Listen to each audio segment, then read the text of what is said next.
Hi RK இன்ஃபோடெக்லேருந்து Rajeshkumar. நீங்கள் intraday பண்ணுறவங்களா இருந்தீங்க அப்படின்னா உங்களுக்கான வீடியோ தான் இது. ஸோ இன்ட்ராடேவை பொறுத்த வரைக்கும் சிம்பிளாக கன்சிஸ்டண்ட்டாக ப்ராஃபிட் எடுக்கலாம்னு நீங்கள் நினச்சிங்க அப்படின்னா இந்த 8 பாயிண்ட்ஸையும் நீங்கள் ஃபாலோ பண்ணி ஆகணும். ஸோ இதில் ஃபஸ்ட்டு 3 பாயிண்ட்ஸ் நீங்கள் என்னென்ன இன்ட்ராடேல ஃபாலோ பண்ணணும் அப்படிங்கிறத சொல்லியிருப்பேன். அண்ட் நெக்ஸ்ட்டு ஒரு 5 பாயிண்ட்ஸ் நீங்கள் என்னென்ன இன்ட்ராடேல பண்ணக்கூடாத விஷயம் அப்படிங்கிறதுன்னு சொல்லியிருப்பேன். இன்ஃபேக்ட் நீங்கள் பண்ணுற விஷயத்தை விட பண்ணக்கூடாத விஷயத்தை நீங்கள் கன்ஃபார்மாக பண்ணாமல் இருந்தீங்கனாலே ப்ராஃபிட் எடுக்கலாம். ஸோ ஃபஸ்ட்டு நீங்கள் என்னென்னலாம் பண்ணலாம் அப்படிங்கிறத நான் ஃபஸ்ட்டு கோட் பண்ணிவிட்டு நெக்ஸ்ட்டு நீங்கள் பண்ணக்கூடாத விஷயத்த சொல்கிறேன். அண்ட் ஃபஸ்ட்டு பாயிண்ட்டுன்னு பார்க்கும்போது பர்ஃபெக்ட் என்ட்ரி. ஒரு இன்ட்ராடேவை பொறுத்த வரைக்கும் ஒரு பர்ஃபெக்ட் என்ட்ரிங்கிறது உங்களுக்கு தெரிஞ்சாகணும்.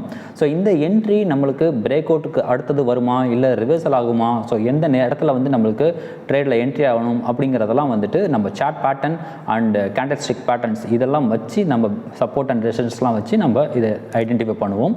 ஸோ அது நம்மளோட பேங்க் நிஃப்டி ப்ரெடிக்ஷன் டெய்லி வீடியோஸ்லாம் நீங்கள் பார்த்துருப்பீங்க. ஸோ அது உங்களுக்கு தெரிஞ்சிருக்கணும். அண்ட் செகண்ட், என்ட்ரி ஆகிட்டிங்க, அதுக்கப்புறம் டார்கெட் எங்கே போடணும். நம்ம நினச்ச நேரத்துக்கு நீங்கள் என்ட்ரி ஆகிட்டிங்கன்னா அடுத்த ஒரு 10 பாயிண்ட்ஸ்லையோ 20 பாயிண்ட்ஸ்லாம் போடக்கூடாது. ஸோ டார்கெட் எங்கே போடணும், எதுக்காக நம்ம அந்த டார்கெட் அங்கே போட்டிருக்கோம், அதே மாதிரி ஸ்டாப் லாஸ் எங்கே போடணும், எதுக்காக நம்ம அந்த ஸ்டாப் லாஸ் அங்கே போட்டிருக்கோம், என்ன ரீசன் அப்படிங்கிறது உங்களுக்கு தெரிஞ்சிருக்கணும். ஸோ அந்த ரீசன் தெரியல அப்படின்னா நம்மளா டார்கெட் அண்ட் நம்மளா ஸ்டாப் லாஸ் பண்ணுறோம் அப்படின்னா நம்மளோட ரிஸ்க் ரிவார்ட் ரேஷியோ நமக்கு சாதகமாக இருக்காது. ஸோ இது செகண்ட் முக்கியமான விஷயம். ஸோ இந்த ரிஸ்க் ரிவார்ட் ரேஷியோ நமக்கு சாதகமாக இல்லை அப்படின்னா நம்ம அந்த ட்ரேடில் என்ட்ரி ஆகாமல் இருக்கிறது நல்லது. ஸோ இதுவும் நம்ம பேங்க் நிஃப்டி ப்ரெடிக்ஷன் வீடியோவில் டெய்லி நீங்கள் பார்த்துருப்பீங்க.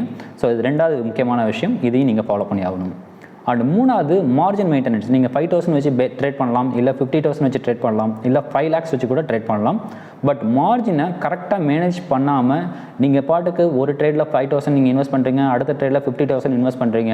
ஃபஸ்ட்டு 5,000க்கு நீங்கள் ஒரு 10% நீங்கள் ரிட்டர்ன்ஸ் வருது அப்படிங்கிற பட்சத்தில் அதே மாதிரி ரிட்டர்ன்ஸை 10% நீங்கள் எதிர்பார்த்து 50,000 நெக்ஸ்ட்டு நீங்கள் கடன் வாங்கி நீங்கள் போட்டிங்க அப்படின்னா 10% லாஸ் ஆகிடுச்சு அப்படின்னா அங்கே 500 தான் உங்களுக்கு ப்ராஃபிட்டாக வந்திருக்கும், இங்கே போனது 5,000 உங்களுக்கு லாஸ் ஆகிருக்கும். ஸோ இந்த மாதிரி இம்ப்ராப்பராக மேனேஜ்லாம் பண்ணக்கூடாது. ஸோ உங்களோட மார்ஜின் மெயின்டெனன்ஸ் அண்டு மார்ஜின் எப்படி மேனேஜ் பண்ணணும் அப்படிங்கிறது ப்ராப்பராக ஒரு கிளாஸே இருக்குது. ஸோ இந்த மார்ஜின் நீங்கள் அழகாக மெயின்டைன் பண்ணிங்கனாலே ஆட்டோமேட்டிக்காக நம்மளோட லாங் ரன்னை சஸ்டெயினில் நீங்கள் ப்ராஃபிட்டில் வெளில வரலாம். இந்த 3 பாயிண்ட்டை நீங்கள் ஃபாலோ பண்ணாலே போதும், ஈஸியாக இன்ட்ராடேல உங்களால் ப்ராஃபிட் எடுக்க முடியும். பட் இந்த ப்ராஃபிட்டை நீங்கள் சஸ்டெயின் பண்ணணும் அப்படின்னா அடுத்து வரக்கூடிய 5 பாயிண்ட் இது எல்லாமே நீங்கள் தவிர்த்துடணும். ஸோ அதில் ஃபஸ்ட்டு நம்பர் 1 பார்க்குறீங்க அப்படின்னா நேத்திக்கான லாஸை இன்றைக்கி ட்ரேட் எடுத்து ப்ராஃபிட்டாக கொண்டு ஈக்குவல் பண்ணிடலாம் அப்படிங்கிற கான்செப்டில் அப்படிங்கிற ஒரு நினப்பில் இன்றைக்கி ட்ரேடில் நீங்கள் என்ட்ரி ஆகக்கூடாது. ஸோ இது ஃபஸ்ட்டு நீங்கள் தவிர்க்க வேண்டியது. அண்ட் ரெண்டாவது, உங்களுக்கான பர்ஃபெக்ட் என்ட்ரி கிடைக்கல அன்றைக்கி அப்படின்னா கண்டிப்பாக அந்த சான்ஸ் கிடைக்கிற வரைக்கும் நீங்கள் வெயிட் பண்ணி பொறுமையாக இருந்து தான் ட்ரேடிங்கில் என்ட்ரி ஆகணும். சான்ஸ் கிடைக்கலன்னு சொல்லிட்டு ஏதோ ஒரு ட்ரேட் பண்ணி அதில் லாஸ் ஆகிறத விட ட்ரேட் பண்ணாமல் இருக்கிறதே புத்திசாலித்தனம். மூணாவது, ஓவர் ட்ரேட் பண்ணவே கூடாது. பை செல்னு சொல்லிட்டு மார்னிங்லேருந்து ஈவினிங் வரைக்கும் நீங்கள் அதிகமாக பண்ணீங்க அப்படின்னா உங்களுக்கு ப்ராஃபிட்லாம் எடுக்க முடியாது. இன்ட்ராடேல ட்ரேடிங்கில் ப்ராஃபிட்டுங்கிறது கண்டிப்பாக வரவே வராது. ஓவரால் நீங்கள் ஒரு 6 months கழித்து நீங்கள் பார்த்தீங்க அப்படின்னா ப்ரோக்கரேஜுக்கு மட்டுமே நீங்கள் 50,000லேருந்து 1 லட்சம் வரைக்கும் நீங்கள் ஸ்பெண்ட் பண்ணியிருப்பீங்க. அண்ட் நாலாவது ஒரு விஷயம், இதுதான் முக்கியமான விஷயமும் கூட. ஸோ வீட்டில் ஏதாவது பிரச்சனைனாலோ இல்லை ஒர்க்கில் ஏதாவது ஒர்க் ப்ரெஷர்னாலோ, அதாவது ஆஃபீஸில் ஏதாவது ஒர்க் ப்ரெஷர்னாலோ நீங்கள் அன்னைக்கு இன்ட்ராடேவை தவிர்த்துறது நல்லது. அண்ட் அஞ்சாவது, இது ரொம்ப ரொம்ப ரொம்ப முக்கியமான விஷயம், டிப்ஸ் ப்ரொவைடரை எக்காரணத்தை கொண்டும் நம்பாதீங்க. ஸோ இந்த டிப்ஸ் ப்ரொவைடர் நம்பக்கூடாது அப்படிங்கிற ஒரு விஷயத்துக்காக ஆடியோ சாம்பிள் இப்போ அடுத்தது வருது, அதை செக் பண்ணிவிட்டு நீங்கள் டிப்ஸ் ப்ரொவைடர்கிட்ட நீங்கள் போகலாமா வேணாமா அப்படிங்கிறது நீங்களே டிசைட் பண்ணிக்கலாம். ஸோ எனக்கே அந்த டிப்ஸ் ப்ரொவைடர் கால் பண்ணார். ஸோ நான் என்ன கொஸ்டின் கேட்டேன் அப்படிங்கிறத நீங்கள் பாருங்கள், பார்த்துட்டு அதை நீங்கள் டிசைட் பண்ணிக்கங்க. டிப்ஸ் ப்ரொவைடர் என்ன பண்ணுவாங்க, மந்த்லி சப்ஸ்கிரிப்ஷன் பண்ண சொல்லுவாங்க, இல்லாட்டி ப்ராஃபிட்டில் ஷேர் பண்ண சொல்லுவாங்க. ஸோ ஒரே நாளிலே 20% 50%ன்னு ப்ராஃபிட் எடுக்கலாம் அப்படிங்கிற மாதிரி ஆசை வார்த்தை சொல்லுவாங்க. நீங்களும் ஜாயின் பண்ணுவீங்க. ஒரு மாதிரி அவங்களோட கணக்கில் ப்ராஃபிட் வந்துருச்சு அப்படின்னா 20% நீங்கள் ஷேர் பண்ணுவீங்க. அண்ட் ஒருவேளை லாஸ் வந்துச்சு அப்படின்னா லாஸை நெக்ஸ்ட்டு காலில் ரெக்கவர் பண்ணி தரோம் அப்படிங்கிற மாதிரிலாம் சொல்லுவாங்க. அண்ட் ப்ராஃபிட் வந்துச்சு அப்படின்னா அவங்க பெனிஃபிட் அடைஞ்சிக்குவாங்க. ஒருவேளை லாஸ் வந்துருச்சு அப்படின்னா அந்த லாஸ்ட்டில் 30% 40%ங்கிறது அவங்களுக்கு ஷேரிங் போகாது. எக்ஸாம்பிளுக்கு ஒரு 1 lakh நான் இன்வெஸ்ட் பண்ணுறேங்கிற பட்சத்தில் அது 2 நாளில் அவங்க 50% ரிட்டர்ன் எடுத்தாங்க அப்படின்னா டபுள் ஆயிடும்.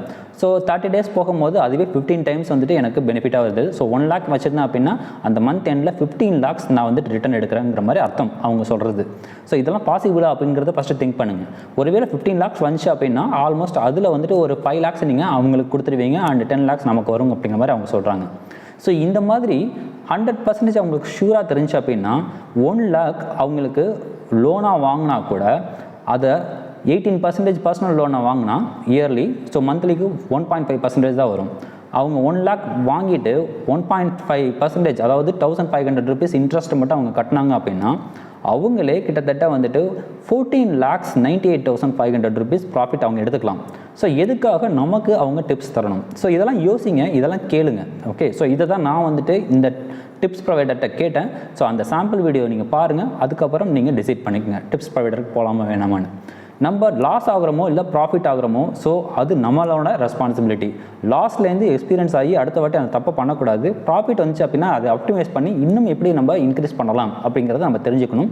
ஸோ கிளாஸ் போய் அட்டன் பண்ணி தெரிஞ்சுக்குங்க, இல்லாட்டி நீங்களாக எக்ஸ்பீரியன்ஸ் பண்ணி தெரிஞ்சுக்கங்க. யூடியூப்பில் நிறைய வீடியோஸும் இருக்குது, நல்ல வீடியோஸை பாருங்கள். டிப்ஸ் ப்ரொவைடர்லாம் நம்பாதீங்க, நீங்களாக ட்ரேட் பண்ணுங்கள், நீங்களாக வந்துட்டு லேர்ன் பண்ணுங்கள். இந்த 8 பாயிண்ட்ஸையும் மட்டும் நீங்கள் ஃபாலோ பண்ணுங்கள், கண்டிப்பாக இன்ட்ராடேல நீங்கள் சக்ஸஸ் ஆகலாம். டிசிப்ளினாக இருக்கிறது ரொம்ப ரொம்ப முக்கியம் இன்ட்ராடேல. ஸோ அதுவும் வந்துட்டு ஒரு one of the major point. அதை அந்த 9th பாயிண்ட்டாக நான் உங்களுக்கு சொல்கிறேன். ஸோ அதையும் கன்சிடர் பண்ணுங்கள். அந்த ஆடியோ சாம்பிளையும் நீங்கள் இப்போ செக் பண்ணலாம். செக் பண்ணிவிட்டு நீங்கள் டிசைட் பண்ணிக்கோங்க. தேங்க்யூ. நெக்ஸ்ட் வீடியோவில் மீட் பண்ணலாம். ஹலோ சார், ட்ரேடிங் ரிகார்டிங் கால் பண்ணேன். ஓகே. ட்ரேடிங் பண்ணுறீங்களா ஸ்டாக் மார்க்கெட்டில்? ஆமாங்க சார், நான் வந்து இன்டர்டே கால்ஸ் ப்ரொவைட் பண்ணுறேன் sir, on the basis of fundamental global and technical bases. Okay. உங்களுக்கு இன்ட்ரெஸ்ட் இருக்குன்னா நான் மண்டே லைவ் மார்க்கெட்டில் லெவல் அப்டேட் பண்ணுறேன். மினிமம் குவான்டிட்டியில் ட்ரேட் பண்ணி லெவல்ஸ் செக் பண்ணுங்க சார். ஓகே. உங்களுக்கு பிடிச்சிச்சு நல்ல ப்ராஃபிட் வந்திருக்குன்னா லாங் டேர்மில் ஒர்க் பண்ணலாமா சார்? ஓகே. என்ன மாதிரி சர்வீஸ் நீங்கள் கொடுக்குறீங்க? சார், ப்ராஃபிட் ஷேரிங் இருக்குது, மந்த்லி சர்வீஸ் இருக்குது சார். உங்ககிட்ட இன்வெஸ்ட்மெண்ட் எவ்வளோ இருக்குது சார் ப்ரெசென்ட்டாக? நான் ஒரு 10 lakhs இன்வெஸ்ட் பண்ணலாங்க. ஓகே சார், மண்டே லைவ் மார்க்கெட்ல லெவல் வாட்ச் பண்ணுங்க. உங்களுக்கு பிடிச்சிச்சுன்னா அப்புறமா நான் எக்ஸ்பிளைன் பண்றேன் சார் எல்லாம். இல்லை, இப்போ நான் ஒரு ஜஸ்ட் ஸ்டார்டிங் ஒரு 1 lakh நான் வந்து இன்வெஸ்ட் பண்ணி ட்ரேட் பண்ண ஸ்டார்ட் பண்ணுறேன் அப்படின்னா, உங்களோட ஸ்டார்ட் பண்ணுறேன் அப்படின்னா எவ்வளோ மந்த்லி நான் எக்ஸ்பெக்ட் பண்ணலாங்க? அதாவது 1 டேக்கு நான் எவ்வளோ எக்ஸ்பெக்ட் பண்ணலாம் ஃபஸ்ட்டு? சார் ஒன் டேக்கு நீங்கள் வந்து இப்போ 10,000 இன்வெஸ்ட்மெண்ட் பண்ணுறீங்களா, 1 lakh இன்வெஸ்ட்மெண்ட் பண்ணுறீங்களா, உங்களுக்கு இன்ட்ராடேல வந்து மினிமம் ஒரு 10 to 15,000 அதே எடுத்து தரேன் சார் ப்ராஃபிட். அதாவது 10 to 15% ப்ராஃபிட் இல்லையா? 10 to 15,000 நான் ப்ராஃபிட் எடுத்து தரேன் சார். ஆனால் எவ்ரி எக்ஸ்பைரி வந்து மினிமம் 30 to 50,000 நான் இது பண்ணுறேன் சார். ஆனால் எக்ஸ்பைரிஸ் வந்து நிஃப்டி, பேங்க் நிஃப்டி, நெக்ஸ்ட் எக்ஸ்பைரியில வந்து நான் உங்களுக்கு இந்த 3 எக்ஸ்பைரிஸ்ல கூட வந்து நான் உங்களுக்கு மினிமம் ஒரு 30 to 50,000 நான் எடுத்து தரேன் சார். ஸோ அப்போ ஒரு 1 வீக்னு பார்த்தா எவ்ரி டேல ஒரு நாள் வந்துட்டு எக்ஸ்பைரி டேவாக வரும், கரெக்டா? எவ்ரி வீக் வந்து 3 எக்ஸ்பைரி இருக்கு சார். எவ்ரி வீக் வந்து 3 எக்ஸ்பைரி இருக்குது. ஸோ அப்போ அந்த 3 எக்ஸ்பைரிலேருந்து மினிமம் 30% வச்சா கூட ஸோ 30,000 ஒரு 90,000 எதிர்பார்க்க முடியும், கரெக்டா? ஆமாம் சார். அதுக்கு தாண்டி டெய்லி அந்த இது இன்ட்ராடேல வந்துட்டு ஒரு 10,000 to 15,000 நம்ம எடுக்கலாம். ஆமாம் சார். எவ்வளோ கால்ஸ் நீங்கள் ப்ரொவைட் பண்ணுவீங்க? 1 வீக்கு நான் 1 டே இப்போ மார்க்கெட் மூமெண்ட் நல்லா இருந்துச்சுன்னா டேக்கு நான் 2 கால்ஸ் கொடுக்குறேன் சார், இல்லைனா 1 கால் நான் அப்டேட் பண்ணுறேன். அட்லீஸ்ட் 1 கால்ஸ் வச்சு கொடுப்பீங்க, கரெக்டா? ஆமாம் சார். ஸோ குறைஞ்சது வந்துட்டு ஒரு 1 lakh நான் இன்வெஸ்ட் பண்ணோம்னா அந்த 1 lakh வந்துட்டு நான் 1 வீக்லேயே எடுத்துடலாம், அப்படி தானே சொல்ல வரீங்க? ப்ராஃபிட்டாகவே. ஆமாம். ஓகேவா? ஸோ அப்போ அதே 1 lakh நான் வந்துட்டு கண்டினியூஸாக ஒரு 4 weeks இன்வெஸ்ட் பண்ணுறேன் அப்படின்னா நான் 1 monthலேயே வந்துட்டு 4 lakhs எனக்கு ப்ராஃபிட் மட்டுமே வரும். ஸோ டோட்டலாக எனக்கு 5 lakhs வந்துட்டு என்னோட அக்கௌண்ட்டில் இருக்கும். ஸோ அப்படி தானே சொல்ல வரீங்க? ஆமாம் சார். ஸோ 5 lakhs எனக்கு வந்துட்டு ப்ராஃபிட் வருதுங்கிற பட்சத்தில் உங்களுக்கு நான் எவ்வளோ ப்ராஃபிட் ஷேரிங் பண்ணணும்? சார், ப்ராஃபிட் ஷேரிங் வந்து 45% இருக்குது சார் எவ்ரி எக்ஸ்பைரி. நார்மல் டேஸில் வந்து 40% இருக்குது சார். ஓ, நார்மல் டேல 40%, எக்ஸ்பைரி டே மட்டும் ஒரு 5% கூட. ஆமாம் சார். ஓகே. 40% ஆவரேஜாக வச்சா கூட 5 lakhs ப்ராஃபிட் வருதுங்கிற பட்சத்தில் உங்களுக்கு நான் ஒரு 2 lakhs வந்துட்டு ப்ராஃபிட் ஷேரிங்காக கொடுக்கணும், கரெக்டா? ஆமாம் சார். எனக்கு ஒரே ஒரு கொஸ்டின் தான். உங்களோட கால்ஸில் வந்துட்டு நீங்கள் அக்யூரசி லெவல் வந்து 100% இருக்குன்னு நீங்கள் நம்புறீங்க இல்லையா? ஆமாம் சார். ஓகே. ஸோ இது வந்துட்டு லாஸ் ஆனாலும் வந்துட்டு நீங்கள் ரெஸ்பான்சிபிளாக எடுத்துக்குவீங்களா? இன்கேஸ் உங்களுக்கு லாஸ் வந்துச்சு நான் ஃபோன் பிக் பண்ணாம அது ஒன்றும் இருக்காது சார். எங்கள் சைட்லேருந்து உங்களுக்கு ப்ராஃபிட் லாஸும் செகண்ட் சார். நல்ல ரெஸ்பான்ஸ், அது மட்டும் நான் உங்களுக்கு ஷோர் சொல்கிறேன். நல்லா ரெஸ்பான்ஸ் இருக்கும் சார். ஏன்னா நீங்களும் வந்து என்னோட நம்பிக்கை நீங்கள் இன்வெஸ்ட்மெண்ட் பண்ணுறது அது என்னோட ரெஸ்பான்ஸ். ப்ராஃபிட் வந்த உடனே பே பண்ணுங்க, பே பண்ணுங்க அப்படி இருக்காது. இன்கேஸ் உங்களுக்கு லாஸ் ஆயிடுச்சுன்னா கூட நான் ரெஸ்பான்ஸ் எடுத்துட்டு நெக்ஸ்ட் கால உங்களுக்கு லாஸ் எதா இருக்கா நான் ரெக்கவர் பண்ணி தரேன் சார். ஸோ எப்படியும் வந்துட்டு நீங்கள் ஒரு 1 மந்த்துக்குள்ளார உங்களால் லாஸ் ரெக்கவர் பண்ணிட முடியும் அப்படி தானே நீங்கள் சொல்ல வரீங்க? ஆமா அதாவது சார் 1 ஷோரா. வீக்குள்ளாரையே நீங்கள் வந்து லாஸ் எல்லாம் ரெக்கவர் பண்ணிடுவீங்க. ஆ ஓகே ஓகே. ஸோ ஆமா சார். சரி ஓகே மேம். இப்போ ப்ராஃபிட் நான் வந்துட்டு எனக்கு வருது அப்படின்னா உடனே நான் உங்களுக்கு வந்துட்டு ப்ராஃபிட் ஷேர் பண்ணணுமா, இல்லை அந்த வீக் முடிச்சதுக்கப்புறம் நான் வந்துட்டு ஷேர் பண்ணால் போதுமா? இல்ல டெய்லி ப்ராஃபிட் ஷேரிங்ஸ் இருக்கு சார். ஆனா நீங்க வந்து இமிடியேட்டா பே பண்ணதுக்கு உங்ககிட்ட மணி இல்லைன்னா வித்ட்ரா போட்டுட்டு தான் நெக்ஸ்ட் டே நீங்க பே பண்ண முடியும் சார். ஓகே. அடுத்த நீங்கள் கால்ஸ் ப்ரொவைட் பண்ணுறதுக்கு முன்னாடி நீங்கள் நான் வந்துட்டு கொடுத்துடணும் இல்லையா? உங்களுக்கு ஷேர் ஆமா பண்ணிடணும். சார். ஓகே. ஒருவேளை லாஸ் ஆனிச்சு அப்படின்னா? லாஸ் ஆகும் டைம்ல ப்ராஃபிட் ஷேரிங் ஒன்றும் இல்லை சார். அன்டில் உங்க லாஸ் ரெக்கவர் ஆகும் போது எது ஷேரிங்ஸ் இருக்காது. ஒன்ஸ் உங்க லாஸ் ரெக்கவர் ஆயிடுச்சு நெக்ஸ்ட் ப்ராஃபிட் வருது அதுல ஷேரிங்ஸ் இருக்கும் சார். ஓகே. ஸோ அப்போது வந்துட்டு லாஸில் நீங்கள் வந்துட்டு ரெஸ்பான்சிபிள் எடுத்துக்க மாட்டீங்க. அண்ட் அடுத்த அதில் ரெக்கவர் பண்ணிவிட்டு நீங்கள் அதை வந்துட்டு வந்ததுக்கப்புறம் நீங்கள் வந்துட்டு ப்ராஃபிட் எடுத்துக்குவீங்க. கரெக்டா? ஆமா சார். ஒருவேளை லாஸ் ஆகுதுங்கிற பட்சத்தில் நீங்கள் என்ன பண்ணுறீங்க, அந்த லாஸுக்கு நீங்கள் உடனே நீங்கள் ஷேரிங் கேட்காம நீங்கள் அதாவது அடுத்த நாள் நீங்கள் ரெக்கவர் பண்ணதுக்கப்புறம் எப்போ ப்ராஃபிட் வருதோ அப்போ நீங்கள் ஷேர் பண்ணுங்கன்னு நீங்கள் சொல்கிறீங்க. கரெக்டா? ஆமா சார். சரி ரைட்டு. Okay okay. மேபி நீங்கள் இப்போ எங்களுக்கு கால்ஸ் கொடுத்து 30% 40% கேட்குறீங்க இல்லையா? ஸோ இது இது ஒருவேளை நீங்கள் வந்து லோன் ஒரு 1 crore இல்லை 10 crore நீங்கள் லோன் போடுறீங்க அப்படின்னா மேபி அதுக்கு நீங்கள் லோன் அமௌண்ட்டு வட்டி கட்டுறீங்க அப்படின்னா ஒரு மேபி நீங்கள் ஒரு 2 lakhs 3 lakhs தான் நீங்கள் கட்ட போகிறீங்க மந்த்லி. ஆனால் அதுக்கு உங்களுக்கு ரிட்டர்ன்ஸே கிட்டத்தட்ட வந்துட்டு 20 times எக்ஸ்ட்ரா வருதுங்கிற பட்சத்தில் 1 crore நீங்கள் 20 crore ஆக்கிடலாம் இல்லையா? லைஃப் செட்டில்டு இல்லையா? ஆமா சார். ஏன் வந்துட்டு அடுத்தவங்களுக்கு வந்துட்டு சர்வீஸ் ப்ரொவைட் பண்ணணும், அதில் ஏன் 30% எடுக்கணும்னு நினைக்கிறோம்? இதில் நம்ம வட்டியே வந்து நம்ம கட்டிட்டு நம்ம அதிகமாக காசு சம்பாதிச்சுட்டு போயிட்டே இருக்கலாம் இல்லையா? சார் நான் உங்களுக்கு கால் பண்ணேன். நான் உங்களுக்கு ஃபோர்ஸ் பண்ணல ட்ரேட் பண்ணுங்கன்னா அது உங்களோட சாய்ஸ் சார். நாங்களும் வந்து இது என்னோட ஒர்க் ஓகேவா? நான் அதனால நான் கால் பண்ணேன். நான் கூட ட்ரேடிங் பண்ணிருக்கேன் சார். ஓகேவா? இல்லை எனக்கு புரியுது. இல்லை ஜஸ்ட் இது வந்து எனக்கு ஒரு கொஸ்டின் தான். இல்லை நிமிஷம் சார். நான் மேம் ஆர்கியூ பண்ணுறதுக்காக கேட்கல. ஓகே. சார் இல்லை ஆர்கியூ பண்ணுறதுக்கு மேம் ஒரே நிமிஷம் ஆர்கியூ பண்ணல சார். மேம் ஒரு நிமிஷம் நான் பேசுகிறேன். ஓகே. எனக்கு என்ன விஷயம் மேபி நீங்கள் அதை செஞ்சீங்க அப்படின்னா 40% வர இடத்துல வந்துட்டு உங்களுக்கு 95% to 100% ரிட்டர்ன் வருது இல்லையா? உங்களுக்கே ஃபுல்லாக வந்துடுது. ஸோ அதில் ஒரு சும்மா ஸ்மால் அமௌண்ட்டை தான் வந்துட்டு நீங்கள் உங்களோட வட்டியாக கட்ட போகிறீங்க. ஸோ அப்படிங்கிற பட்சத்தில் அந்த மோடுக்கு போகாமல் ஏன் நீங்கள் சர்வீஸ் ப்ரொவைட் பண்ணுறீங்க அப்படின்னு கேட்டேன். சார் நான் எக்ஸ்பிளைன் பண்ணவா? பண்ணுங்க. இப்போ லோன் ப்ரொவைட் பண்ணனா என்னோட ஏதாவது இது வச்சுட்டு தான் சார் லோன் கொடுப்பாங்க. அது யார் சார் கொடுப்பாங்க சொல்லுங்க? அது 1 crore லோன் யார் சார்? 1 crore இல்லைங்க, நான் 1 lakh சொல்கிறேன். மேபி இப்போ நீங்கள் 1 lakh உங்களுக்கு லோன் கொடுக்க மாட்டாங்களா என்ன? நான் என்னோட ஒர்க் இது ஓகேவா? நான் அதனால கால் பண்ணேன் சார். நிறைய ப்ராப்ளம்ஸ் இருக்கு சார். அது எல்லாம் நான் உங்ககிட்ட ஷேர் பண்ணதுக்காக தான். உங்களுக்கு இன்ட்ரெஸ்ட் இருக்குன்னா பண்ணுங்க சார், இல்லைன்னா ப்ராப்ளம் இல்லை. மேம் இது வந்துட்டு ஆன்சர் கிடையாதுல்ல மேம். நான் அதுக்காக தான் நான் கேட்குறேன், திருப்பியும் கேட்குறேன். மேபி இது வந்துட்டு இதை விட உங்களுக்கு அந்த இது பெஸ்ட் சாய்ஸாக இருக்கிறதுனால மேபி அந்த மோடு போகாமல் ஏன் நீங்கள் இதுக்கு வரீங்க? மேபி இதுக்கு வந்துட்டு எனக்கு நீங்கள் கரெக்டான ஆன்சர் கொடுத்துட்டீங்க அப்படின்னா நான் கொஞ்சம் கிளாரிஃபை ஆயிடுவேன். நான் இன்வெஸ்ட் பண்ணுறதுக்கு ரெடி. நான் வந்துட்டு 1 lakh இல்லை மேம், எனக்கு நான் 50 lakhs நான் போகிறதுக்கு ரெடி. ஓகே. ஸோ பட் ஆனால் எனக்கு வந்துட்டு அது கிளியர் எக்ஸ்ப்ளனேஷன் வேணும் எனக்கு. நான் இவ்வளோ லேக்ஸ் வந்துட்டு நான் போடும்போது எனக்கு கொஞ்சம் இதெல்லாம் எதிர்பார்க்க மாட்டேனா உங்கள்கிட்ட?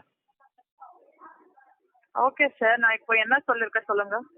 அது என்னோட ஒர்க் சார். அந்த இதெல்லாம் ஷேர் பண்ணதுக்கு எங்க ஆபீஸ் இருக்காது இல்ல சார். அதனால நான் உங்களுக்கு சொல்லிட்டேன். நீங்க வந்து 50 இல்ல கொஸ்டின் புரியுதா உங்களுக்கு? எனக்கு இதை விட அது பெட்டர் சாய்ஸா இருக்கும்போது ஏன் நீங்க அந்த மோடு போகாம நீங்க சர்வீஸ் ப்ரொவைட் பண்றீங்கன்னு நான் கேட்டேன். என்ன சார்? எனக்கு புரியல சார். மேம் ஆக்சுவலி 1 lakh நீங்க போட்டீங்க அப்படின்னா ஆல்மோஸ்ட் கேளுங்க சார் இன்னொரு வாட்டி. கொஸ்டின் இன்னொரு தடவையும் கேட்குறேன். மேம் கேக்குதா? சொல்லுங்க சார். மேம் ஆக்சுவலி 1 lakh நீங்க போட்டு எங்களுக்கு நீங்க 1 வீக்லயே வந்துட்டு 5 lakhs தான் நீங்க எடுத்து தரீங்க. கரெக்டா? 1 வீக்குக்கு இல்ல சார், 1 மந்த்துக்கு. 1 வீக்குக்கு தானே மேம் சொன்னீங்க? 30,000 சாரி 1 மந்த்துக்கு. Okay correct. 1 மந்த்துக்கு நீங்க 5 lakhs எடுத்து தரீங்க. அண்ட் 5 lakhsல உங்களுக்கு வந்துட்டு எவ்வளோ ஆகுது? 2 lakhs மட்டும் போகுது. கரெக்டா? இப்போ அதுவே நீங்க ஒரு 1 lakhக்கு பர்சனல் லோன் போட்டீங்க அப்படின்னா அந்த 1 lakhக்கு மந்த்லின்னு போட்டா 1.5% தான் இல்லையா? அந்த 1.5%னா 1 lakhக்கு 1,500 தான் நீங்க கட்டணும். ஸோ அதே 5 lakhs உங்களுக்கு வரும்போது 5 lakhs உங்களுக்கு கிடைக்கும் போது 1 lakh போட்டு 5 lakhs கிடைக்கும் போது உங்களுக்கு 5 lakhsல ஒரு 1,500 மட்டும் தான் போகும். மீதி 4,98,500 rupees உங்களுக்கு ப்ராஃபிட்டா உங்களுக்கே வந்துடும். ஸோ இதுல நீங்க 2 lakhs தான் வந்துட்டு எங்கிட்டேருந்து வருது. பட் ஆனா அந்த மாதிரி மோட்ல போனீங்க அப்படின்னா 4,98,500 rupees உங்களுக்கு வரும். கரெக்டா? ஏன் அந்த மோடு ஆமா sir. போகாமல் நீங்கள் ஏன் வந்து எங்களுக்கு சர்வீஸ் கொடுத்து 2 lakhs மட்டும் எடுத்துக்கிறீங்கன்னு கேட்குறேன் நான். இது தெரிஞ்சிச்சு அப்படின்னா ஓகே, நீங்கள் கிளியர் எக்ஸ்ப்ளனேஷன் கொடுத்துட்டீங்க அப்படின்னா நான் 50 lakhs போடுறது கூட ரெடி. ஓகே, நீங்க சொல்றது எனக்கு புரிஞ்சுச்சு சார். இப்போ நான் என்ன சொல்லிட்டேன் சார், ப்ராஃபிட் ஷேரிங் இருக்கு, மந்த்லி சர்வீஸ் இருக்கான்னு சொல்லிட்டேன் சார். ஓகேவா? ப்ராஃபிட் ஷேரிங் வந்து உங்களுக்கு ரிட்டர்ன் பேஸ்ட் இருக்கு சார். இப்போ நீங்க வந்து ஏதோ 5 lakhs 2 lakhs அப்படி சொல்றீங்களா சார்? மந்த்லி சர்வீஸ் வந்து 1 lakh, இப்போ நீங்க வந்து 1 lakh இன்வெஸ்ட்மெண்ட் பண்றீங்களா, மந்த்லி சர்வீஸ் வந்து 30,000 இருக்கு சார். ஓகேவா? அதுக்கு நான் ரிட்டர்ன்ஸ் வந்து உங்களுக்கு ஒரு மந்த்துக்கு இல்லாம நான் உங்களுக்கு 2.3 lakh நான் ரிட்டர்ன்ஸ் கொடுக்குறேன் சார். மேம் திருப்பியும் அதே எப்படி கொஸ்டின் sharing தான் வரும் வருது. சொல்லுங்க. திருப்பியும் அதே கொஸ்டின் தான் வருது. இப்போ எனக்கு நீங்கள் 30,000 நான் உங்களுக்கு கொடுக்கறதுக்கு மேபி நீங்கள் 30,000 கொடுத்து நீங்கள் இது கொடுக்குறீங்களா, சர்வீஸ் கொடுக்குறீங்க, 2.5 lakhs வருது இல்லையா? அதுக்கு வந்து நீங்களே வந்துட்டு லோன் எடுத்து நீங்களே போட்டு போயிடலாமே. இந்த சர்வீஸ் அவசியமே இல்லாமல் போயிடும் இல்லையா? நம்மளோடது எய்ம் வந்துட்டு நம்மளோடது மணி மேக் பண்ணுறது தான். சார் இது என்னுடைய ஒர்க் சார். நான் கால் பண்ணேன், உங்களுக்கு இன்ட்ரெஸ்ட் இருக்குன்னா பண்ணுங்க, இல்லைன்னா ப்ராப்ளம் இல்லை சார். தேங்க்யூ. Okay, thank you. உங்களோட கம்பெனி பேர்? இது எது கம்மி இல்லை sir, individual research team. Individual research டீம்னா எங்கேருந்து கால் பண்ணுறீங்க? பெங்களூர் சார். பெங்களூர். உங்கள் name? Megha sir. Okay okay. So individual research டீம்னா வந்துட்டு இப்போ எப்படி மேம் ரெகக்னைசேஷன் இருக்கா? பேமெண்ட்லாம் எப்படி இன்வாய்ஸ் கொடுப்பீங்களா? என்ன சார்? பேமெண்ட் இன்வாய்ஸ்லாம் கொடுப்பீங்களா? ஆமாம் சார். என்ன கம்பெனி பேர் ரிஜிஸ்டர் ஆயிருக்காது இல்லையா மேம்? இது வந்து செபிப் ரிஜிஸ்டர்ட் இல்லை சார். ஓகே. இண்டிவிஜுவல் ரிசர்ச் டீமான்னு நான் சொல்லிட்டேன். இண்டிவிஜுவல் ரிசர்ச் டீம் நீங்களா வந்துட்டு ஓனாக பண்ணுறீங்க, கால்ஸ் ப்ரொவைட் பண்ணுறீங்க. ஆமாம் sir. Okay okay okay. Thank you. Thank you.